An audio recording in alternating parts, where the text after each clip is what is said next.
Last time on the journey to the west, the virtuous monk Tripitaka set out on his journey to the Thunderclap Monastery, where he was soon joined by the powerful but foolhardy Sun Wukong. Though the Monkey King was originally too stubborn and reckless to be controlled, Kuan Yin saved Tripitaka from an early end to his story by inflicting a cursed restraining bolt on the uncontrollable Monkey King, forcing Wukong to finally put someone else's needs before his own. After defeating a monstrous river dragon who then joined their team, the trio soon found themselves faced with new perils, for the mountains are full of greedy and murderous demons, and our heroes have a very long way left to go. So our heroes continue westward and arrive at the outskirts of a nearby village, where Wukong notices an apparently unusual-looking young man. He immediately grabs the kid and starts interrogating him about the village, and although he's unsurprisingly rather reluctant to answer, the young man, whose name is Cao Tsai, eventually spills that something's actually amiss, and the village isn't quite so idyllic as it looks. See, a while back, a big ugly monster shapeshifted into a handsome dude and married a young woman from Cao Tsai's extended family. Then after the marriage, he,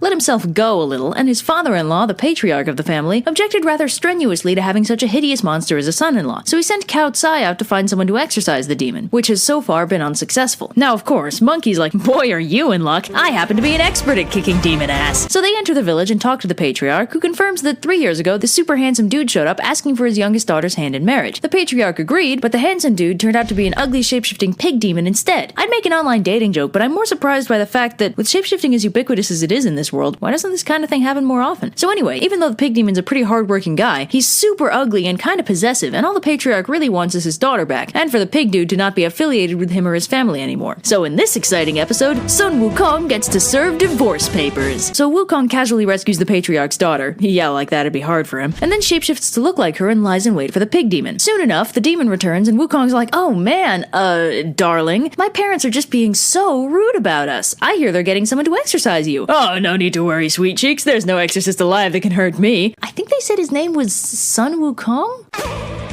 Well, it's been fun, sweetheart, but I need to go disappear for a few...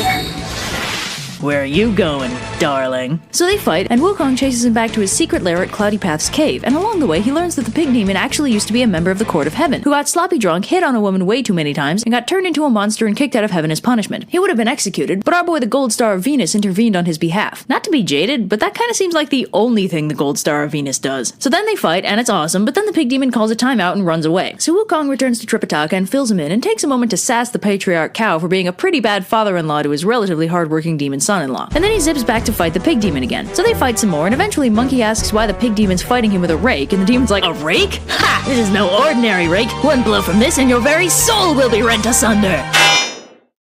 You were saying, I think I'd like to surrender now, please. So as it turns out, this rake-wielding pig demon is the very same rake-wielding pig demon that Kuan Yin enlisted to help Tripitaka. So after Monkey learns this, he takes the pig, whose name, as you may recall, is Pigsy, back to meet Tripitaka, who's overjoyed to have another disciple to help him out. Everything is resolved shockingly quickly, and the patriarch Cao throws a big fancy banquet for a newly expanded troop of heroes, and then our protagonists continue on their way. So shortly thereafter, they encounter a friendly Zen master known as the Crow's Nest Zen Master, who warns Tripitaka that, surprise, the journey will be absolutely packed with monsters and demons. But it's not like Tripitaka needs to be totally helpless. The Zen Master teaches him a sutra called the Heart Sutra that'll hypothetically keep him safe from harm when he recites it. Then he casually insults Wukong and Pigsy, warns Tripitaka to keep an eye out for a water spirit in the near future, and zips back up to his nest. So our heroes continue westward when they abruptly encounter a tiger demon who introduces himself by ripping off his own skin. So they fight the demon for a little while, but finding himself outclassed, the tiger demon tosses his skin over a rock as a decoy and runs away, but not before grabbing Tripitaka. So the tiger demon takes Tripitaka to his lord, a cave demon, and they start debating how best to cook him. Meanwhile, Wukong and Pigsy figure out that the tiger demon escaped with Tripitaka, and Wukong immediately charges off to find him. So they find the lair of the cave demon pretty quickly, and the cave demon sends out the tiger vanguard to fight Wukong. Yeah, you know how this part goes. Wukong kicks the tiger demon's ass, but this time, when the tiger demon runs away, Pigsy comes out of nowhere and kill steals like a boss. This is a very accurate representation of his overall characterization for the rest of the story. Anyway, Wukong flies back to the cave with the tiger demon's corpse, and taunts the cave demon until he comes out to fight. So they fight for a while, and are actually pretty evenly matched, but when Wukong busts out his special attack and duplicates himself, the cave demon counters with his own PSOP special and whips up a veritable hurricane of wind that blasts Wukong with enough force to temporarily blind him, making it impossible for him to continue fighting. Wukong and Pigsy manage to escape and try to figure out what to do next, and they find their way to a nearby cottage where a friendly old man and several young farmers let them stay the night. The old man also gives Wukong a healing balm for his eyes, and when he wakes up the next morning, he can conveniently see again. This is also when he learns that the cottage never existed, and that the old man and the farmers who took care of them were some of the heavenly spirits assigned to help Tripitaka on his pilgrimage. Okay, the rules for what these god dudes can and can't do are hella arbitrary. I'm starting to think they're just just messing with them. So Wukong decides to try the stealth route for this particular mission and turns into a mosquito to sneak into the cave demon's lair, whereupon he finds that Tripitaka is both still alive and rather grumpy at his delayed rescue. On his way out, he overhears that one of the cave demon's minions ran into Pigsy, but obviously didn't see Wukong. So the cave demon speculates that either he managed to kill Wukong with his wind, or the Monkey King ran off to get help. But that'd be absurd, because there's only one person who can resist the cave demon's wind, and that's the Bodhisattva Ling Chi. So Wukong zips back to Pigsy, and with a little help from the disguised Gold Star of Venus, my god, that is all he does. They find their way to the home of Ling Chi, where Wukong explains the situation. The Bodhisattva explains that he'd previously defeated the cave demon, but allowed him to remain in the mountain so long as he didn't hurt anyone. Seeing as this rule has been broken, Ling Chi grabs the flying dragon staff and prepares to unleash some righteous butt-whooping. So they fly back to the mountain, Wukong busts down the door, and he goes a few rounds with the cave demon before the demon starts charging his special attack. But right before he unleashes it, Ling Chi throws the flying dragon staff at him, whereupon it turns into an actual dragon and punts the cave demon into a mountain so hard that he reverts back to his true form, which is apparently a mink. So Wukong and Pigsy rescue Tripitaka, then get lunch and continue on their merry way. So soon enough, they reach a huge turbulent river, which would be bad enough on its own, but then a huge monstrous demon pops out of the river and makes the situation even worse. Wukong nopes out of there with Tripitaka in tow while Pigsy and the river spirit fight. Wukong stands guard for all of 5 minutes before the need to assert his badass status takes hold, and he dives into the battle, whereupon he immediately ends it by whacking the river spirit really hard. The spirit freaks out and dives back into the river, whereupon our heroes start planning their next move. They agree that, unfortunately, the river spirit is probably their best bet for getting Tripitaka across the river, but there's just one problem. Wukong actually sucks ass at fighting underwater. So it's up to Pigsy to go down there, lure the spirit up to the surface, and then let Wukong kick his ass on dry land. The plan works pretty well, except Wukong is, say it with me now, too impulsive, and the spirit dives back into the river as soon as he sees the Monkey King coming at him. They try again the next day, but this time the river spirit is wise to their tricks and refuses to take the bait at all. Wukong finally decides that the best thing to do in this situation is to go find Kuan Yin, since she wouldn't have sent them on an impossible journey, so she has to have a plan. And unsurprisingly, she does! See, this river spirit is, say it with me now, the same one she found on her way to Chang'an, and the first spirit she enlisted to help Tripitaka on his way. She sends Moksha back to Wukong, whereupon he calls the spirit up with the byname that Kuan Yin gave him, Wu Qing. So Wu Qing, aka Sandy, learns that the scripture pilgrim was right there the whole time, and if either of his disciples had bothered to mention anything about the scriptures, this whole debacle could have been avoided. Once again, good communication fails to save the day. So now all our protagonists are assembled. Tripitaka, the mortal divine monk at the heart of the story, Sun Wukong, the impulsive but insanely powerful muscle of the group, Pigsy, the gluttonous celestial soldier seeking forgiveness, Sandy, also a disgraced celestial warrior and the only party member who can swim, and the horse.